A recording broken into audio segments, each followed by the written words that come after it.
Rasulullah, "Man lam yahtami bi amril muslimin falaysa minhum." Yang artinya siapapun, terutama umat muslim, yang tidak peduli dengan urusan sesama muslim, maka falaysa minhum, bukan bagian dari mereka. Artinya Rasulullah bisa jadi tidak menganggap kita sebagai umatnya, dan kita bukan seorang muslim yang baik kalau kita tidak bisa peduli ke sesama muslim. Artinya tidak harus itu saudara kandung kita atau keluarga kita. Muslim di sini berarti siapa saja, yang penting muslim. Ingat ya, setiap orang itu pasti akan meninggal dunia, dan kuburan adalah tempat yang paling gelap dan paling sempit. Setiap orang yang meninggal akan didatangi oleh Munkar dan Nakir. Kedua malaikat itu akan bertanya kepada kita beberapa pertanyaan, diantaranya man rabbuka, yang artinya siapa Tuhanmu. Kemudian man nabiyuka, siapa nabimu. Dan di antara pertanyaannya juga yang harus kita jawab apabila kita ingin mendapatkan nikmat di akhirat adalah pertanyaan man ikhwanuka, siapa saudaramu.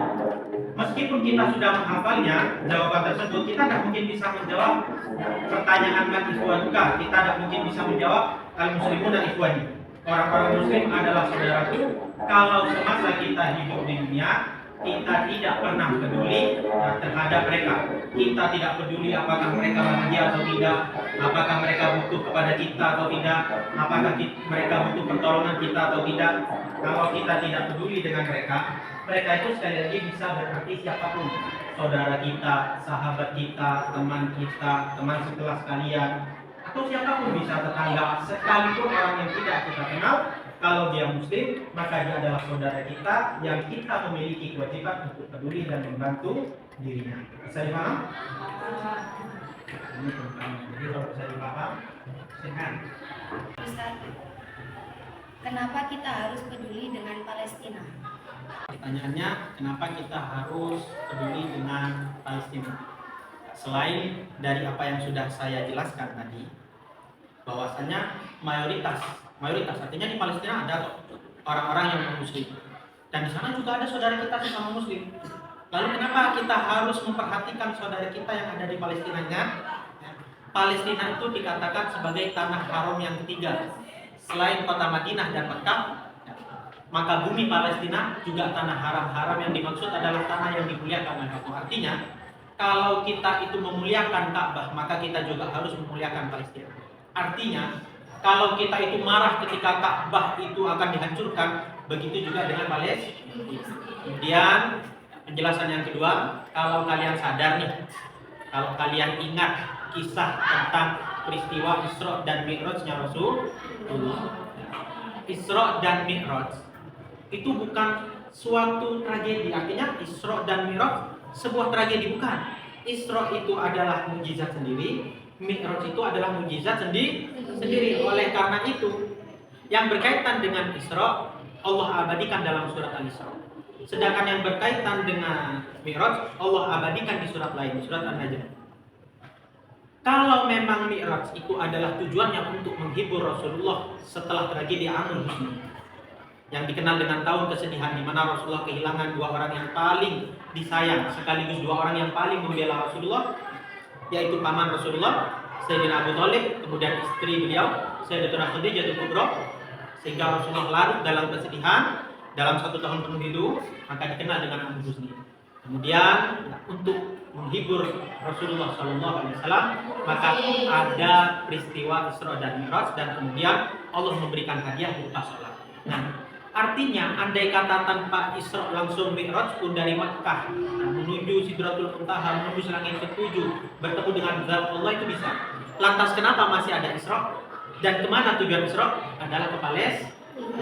Karena Palestina sekali lagi itu adalah monumen berharga, termasuk ikon milik umat muslim yang harus kita cintai dan harus kita jaga bersama. Jadi itu salah satu alasan kenapa kita harus peduli dengan Palestina, dengan tragedi yang terjadi sekarang.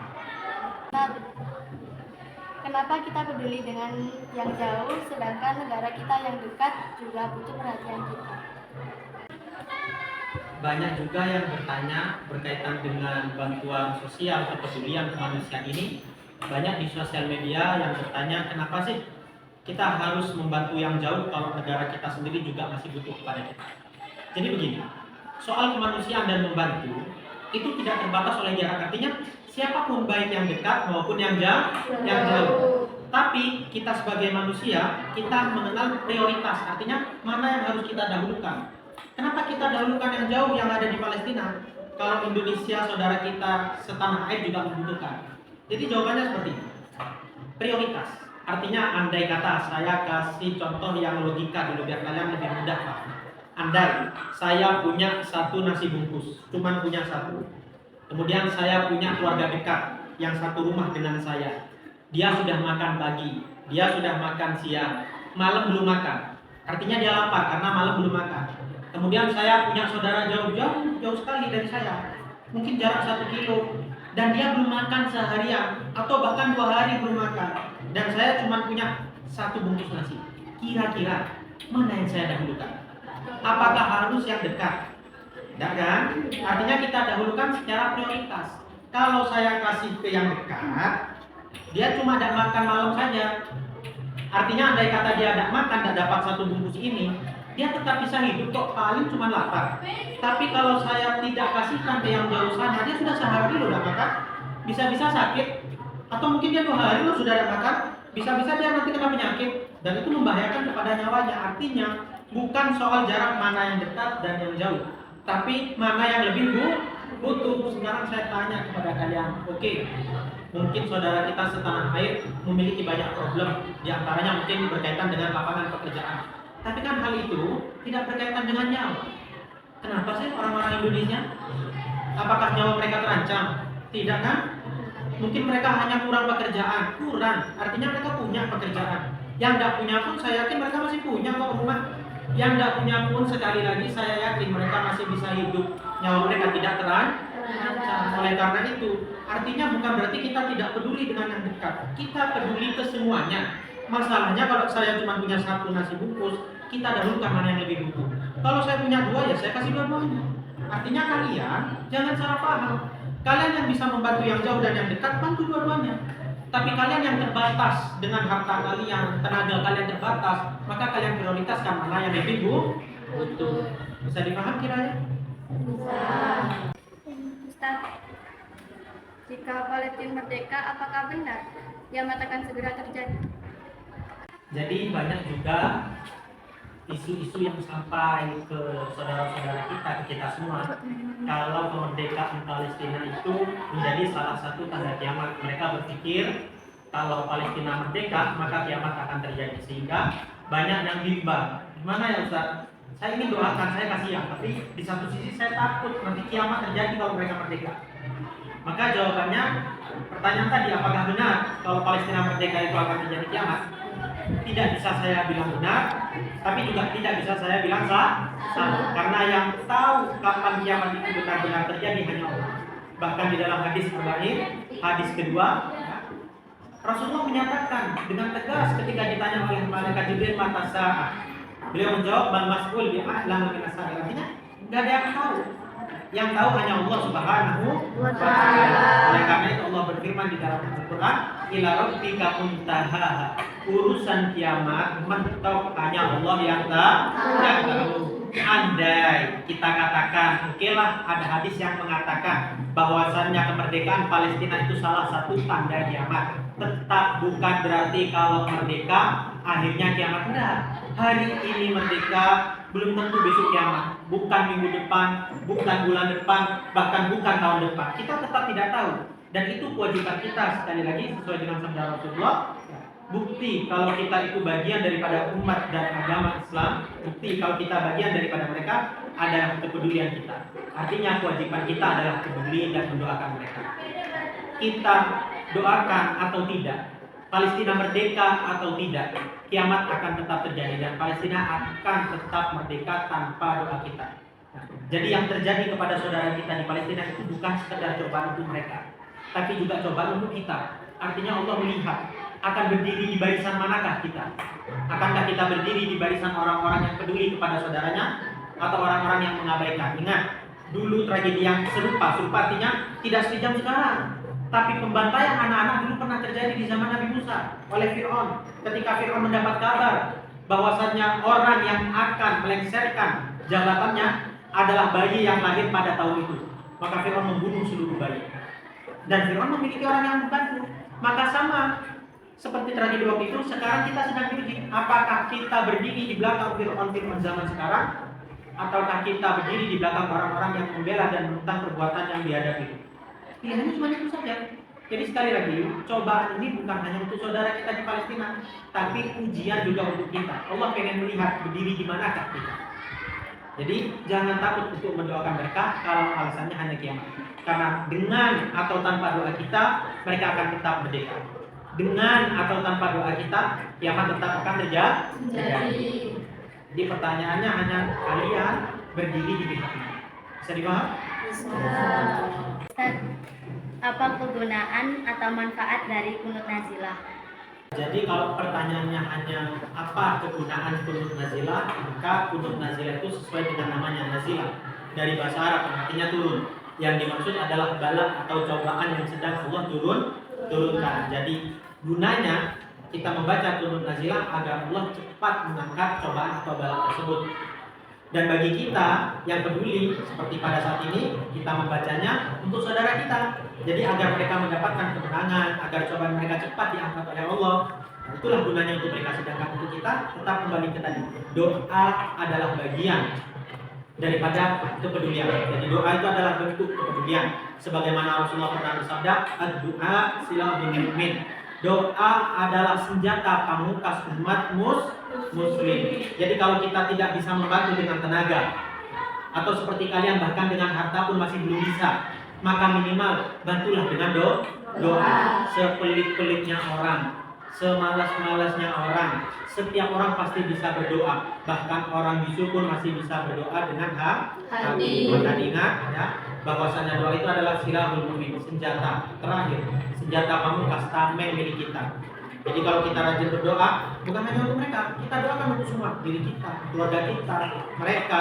Maka doa itu insya Allah akan mencegah hal-hal yang tidak kita inginkan yang menimpa kepada kita, keluarga kita, dan kita doakan semoga saudara kita yang sudah tertimpa musibah ini, semoga sama Allah cepat diangkat musibah itu dan diberikan kemenangan.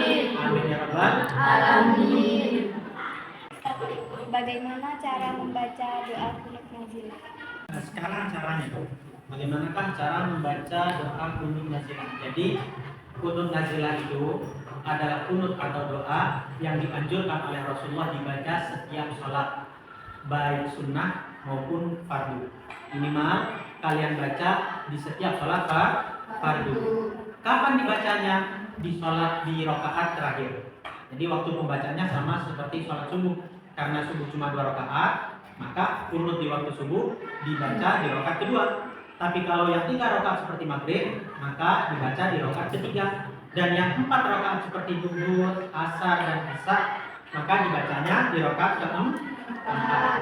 Kunut nazilah itu sedikit berbeda dengan kunut yang biasa kalian baca. Perbedaannya terletak pada doa. Jadi setelah sampai pada lafaz nastaghfiruka wa natubu ilaik, sebelum wassallallahu ala sayyidina Muhammadin nabiyil ummi, di tengah-tengah itu ditambah dengan doa. Contohnya seperti ini. Ya. Bismillahirrahmanirrahim. Allahumma hdina fiman hadait, wa afina fiman afait, wa tawallana fiman tawallait, wa barik lana fima a'tait, wa qina wasrif anna bi rahmatika syarra ma qadait, fa innaka taqdi wa la yuqda 'alaik, wa innahu la yadhillu man walait wa la yu'izzu man adait, tabarakta rabbana wa ta'ala, falakal hamdu ala ma qadait, nastaghfiruka wa natubu ilaik. Allahumma fadil masjidil aqsa min makril makirin wa kaidil kaidin wa udwanil mu'tadin. Allahumma la tarfa' li a'daika fi dirayah wa la tuhaqqiq lahum fi hirayah waj'alhum ibrata wa ayah. Allahumma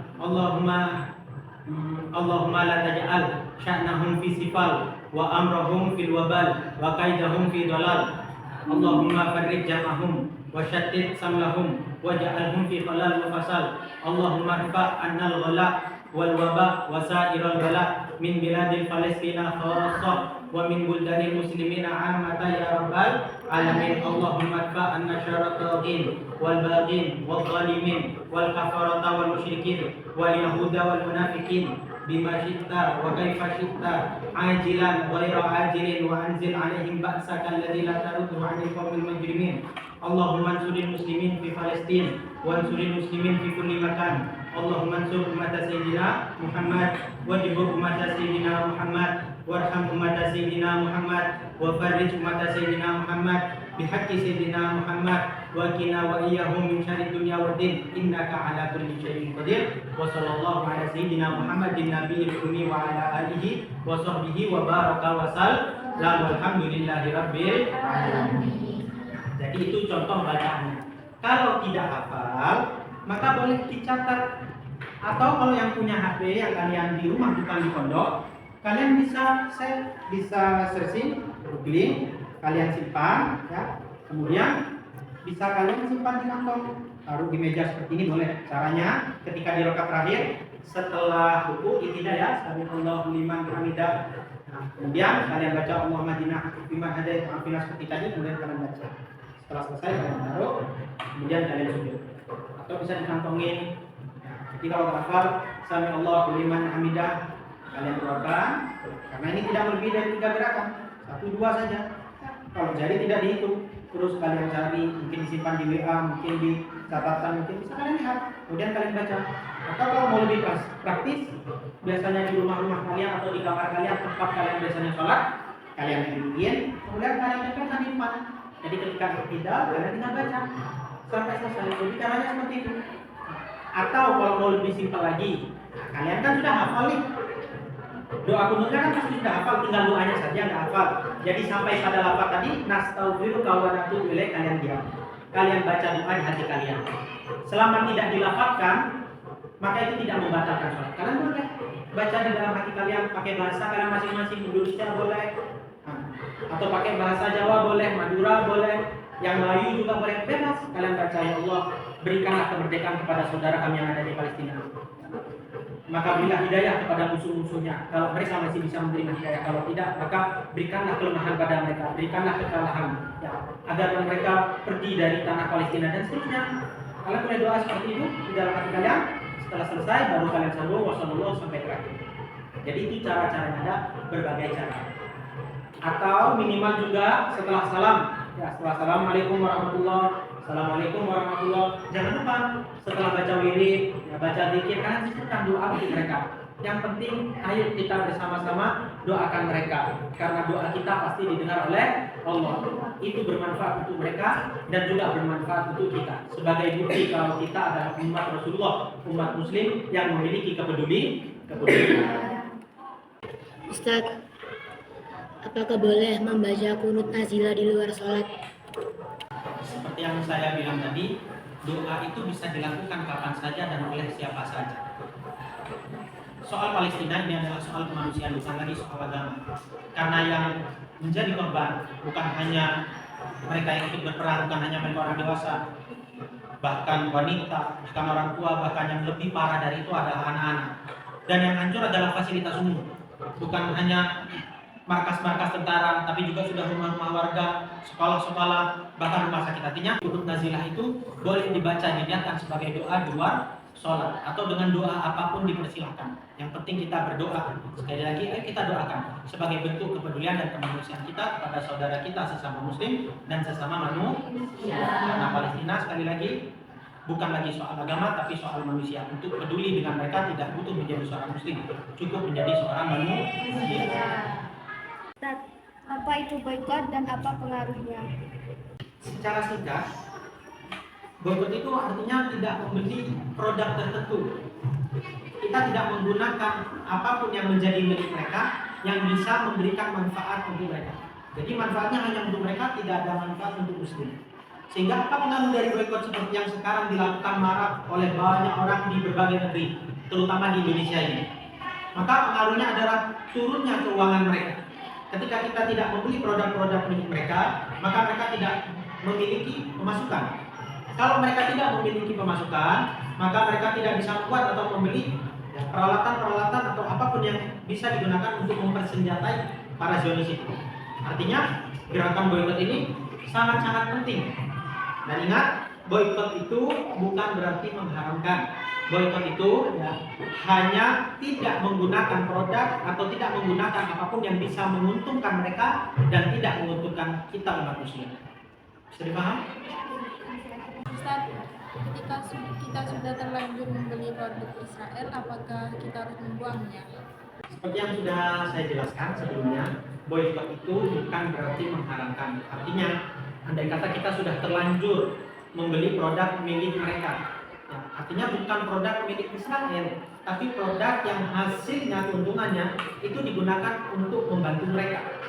Maka bisa kalian lihat apa saja produknya, ya, kalian bisa searching dan beli, kalian lihat dan berhenti menggunakan produk.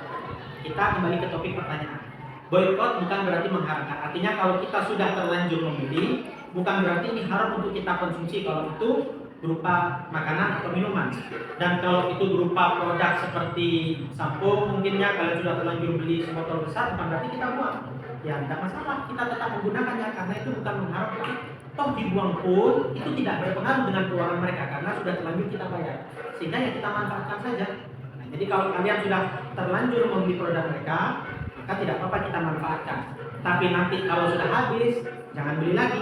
Dan kalian yang belum membeli, tolong diperhatikan, jangan sampai lagi membeli produk-produk yang mendukung kepada para Zionis ini. Bisa dipaham? Mengapa pemboikotan hanya pada produk tertentu? Kenapa produk yang pro Israel seperti sosmed masih tetap digunakan? Kaitan dengan itu, tadi juga sudah sempat saya singgung. Ingat ya, boikot itu berarti tidak menggunakan produk atau apapun milik mereka yang bisa menguntungkan mereka dan merugikan kita. Artinya tidak semua kita boikot. Contohnya seperti sosial media. Kenapa kita tidak memboikot sosial media?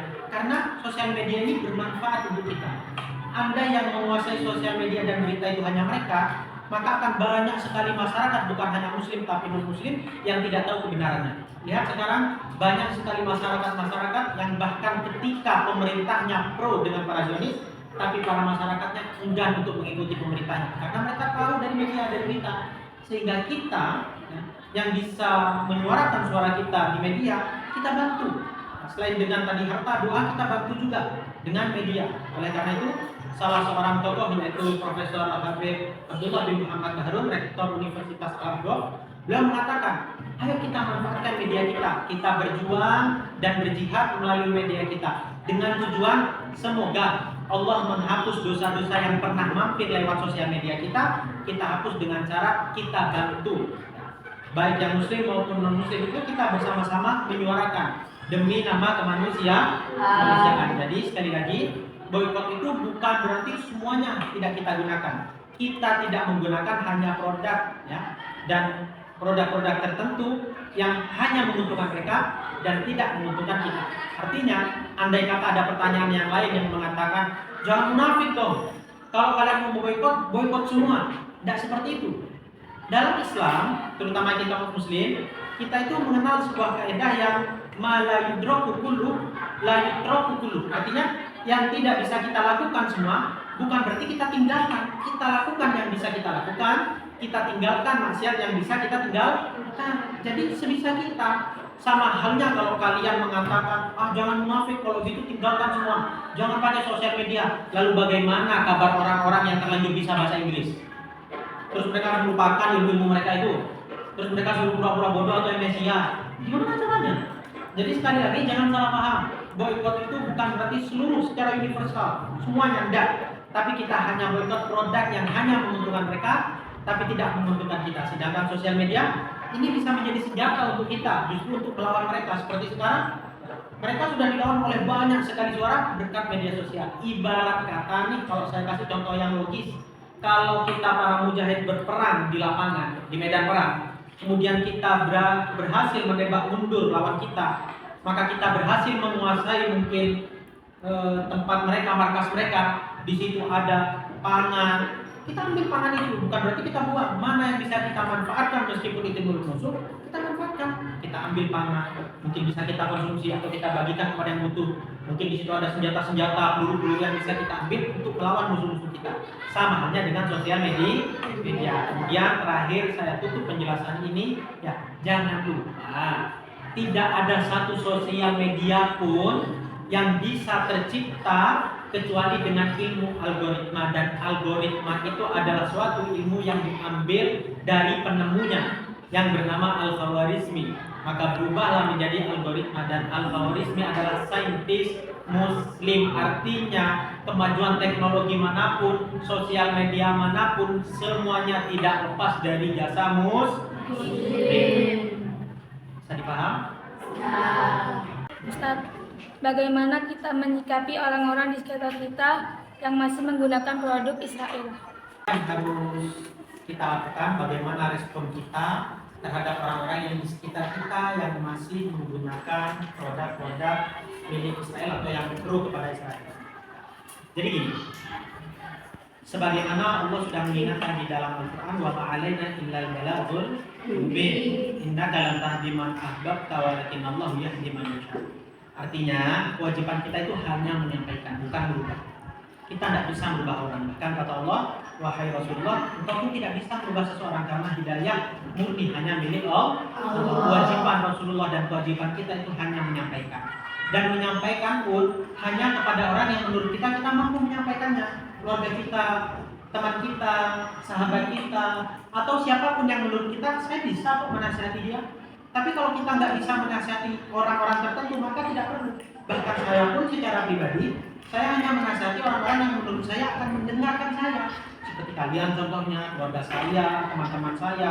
Artinya kalau saya ketemu orang di jalan yang saya tidak kenal dan ya memang kita baru pertama kali ketemu, kemudian saya melihat dia masih membeli produk-produk yang pro dengan para Zionis itu, saya tidak menegur dia, tidak nasihat, tidak.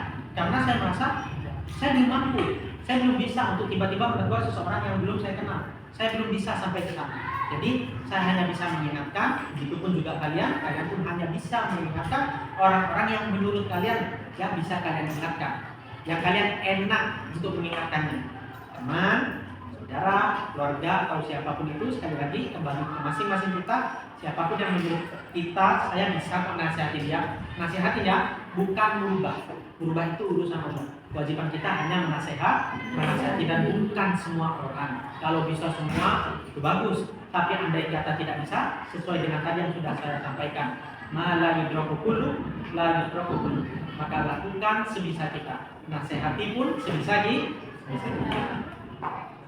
Ustadz, kalau kita boikot produk Israel, bagaimana dengan nasib orang-orang yang bekerja di perusahaan tersebut? Berkaitan dengan pertanyaan itu, saya kira ada beberapa poin penting. Pertama, bagaimana nasib orang-orang yang bekerja di PT, di perusahaan tersebut kalau kita boikot ya, produk-produk yang pro dengan Zionis itu. Pertama, mereka mungkin hanya kehilangan pekerjaan. Mereka tidak kehilangannya nyawa. Itu yang pertama. Yang kedua, nasib mereka tidak apa-apa. Artinya kalau kita boikot bukan berarti pabriknya tutup, perusahaannya tutup, tetap jalan. Artinya mereka tetap bekerja dan itu hak mereka. Saya hanya menyuarakan boikot ini kepada para konsumen. Kita tidak meminta atau menyuruh, apalagi menyuruh ya, para pekerja yang mana mereka itu saudara kita setanah air untuk resign keluar dari pekerjaan itu tidak. Andai mereka lakukan mungkin baik, tapi kalau tidak pun tidak apa-apa. Dan saya yakin perusahaan itu tidak langsung bangkrut. Andai bangkrut pun, ya maka kita harus kompak mengucapkan alhamdulillah. Karena itu tujuan kita. Kalau sampai perusahaan-perusahaan milik orang luar itu bangkrut, maka saya yakin UMKM dan produk milik negeri hasil anak bangsa kita justru akan naik. Kenapa? Karena tidak ada saingannya, justru itu lebih baik untuk kita. Jadi nasib mereka tidak apa-apa. Mungkin mereka sekali lagi, kalaupun mentok sampai kehilangan pekerjaan, mereka hanya kehilangan pekerjaan dan bisa bekerja di tempat lain. Itu pun kalau kehilangan. Nyatanya sampai sekarang perusahaan mereka masih berdiri dan mereka masih bekerja. Kemudian yang berkaitan dengan pertanyaan ini, ya, Ustadz, bagaimana nasib toko-toko kecil yang terlanjur ya, menjual produk mereka kalau tidak kita beli kan kasihan tidak laku. Secara logika seperti ini. Ya, saya berbicara karena ini pengalaman pribadi, artinya saya tahu, bukan saya asal bicara. Jadi kita dulu mungkin sebelum ini rame, ya kan, di media, sebelum ada teriakan boykot, sebelum ada fatwa wajib boykot dari MUI, sadar nggak kalian kalau datang ke toko orang-orang tertentu mungkin seperti saya yang terbiasa memakai produk mereka, kita selalu membeli produk mereka. Kita datang ke toko, ada nggak sabuk A? Ketika ada, kita nggak jadi beli. Padahal di situ ada produk-produk yang lain yang tidak pro dengan mereka. Kan sekarang berarti kita tinggal balik. Kita tinggal beli produk mereka. Masalah ini yang nggak laku kan nggak masalah. Toh dulu juga gitu. Kita cuma beli yang ini, yang satunya tidak laku. Sekarang cuma kita tuker saja. Jadi apa bedanya? Tidak ada bedanya. Pernyataan-pernyataan seperti itu sekali lagi itu hanya menunjukkan sisi mereka. Seperti yang saya bilang tadi di awal pertemuan, di awal penjelasan, Allah sedang menguji kita. Kita akan berdiri di mana? Akankah kita berdiri di pihak firman zaman sekarang? Alhamdulillah. Ataukah kita akan berdiri di pihak kemanusiaan? Itu ada di tangan kita pilihan. Semua tadi itu hanya alasan dan pertanyaan-pertanyaan saja. Kemudian pertemuan kali ini saya tutup dengan jangan pernah berhenti bertanya kabar tentang Palestina, dan jangan pernah berhenti kalian menyuarakan tentang ini. Karena kalau kita berhenti, kita merasa bosan, kita merasa ini sudah kabar yang lama. Semenjak kita berhenti, maka mereka akan berulang lagi. Maka akan semakin banyak anak-anak, nyawa-nyawa yang tidak bersalah itu akan melayang. Sehingga meskipun kita sudah bosan, meskipun mungkin ini sudah berita yang lama, tetap ayo kita suarakan. Mau bosan atau tidak, ada yang dengarkan atau tidak, tapi kita menjadi bagian yang peduli dan menjadi bagian orang yang berperi kemanusiaan. Kita tidak akan pernah berhenti mensuarakan ini sampai Palestina merdeka. Saja mungkin yang bisa saya sampaikan. Sekali lagi jangan lupa untuk kalian untuk terus tetap berdoa dan peduli, dan sampaikan ini, sebarkan ini ke banyak.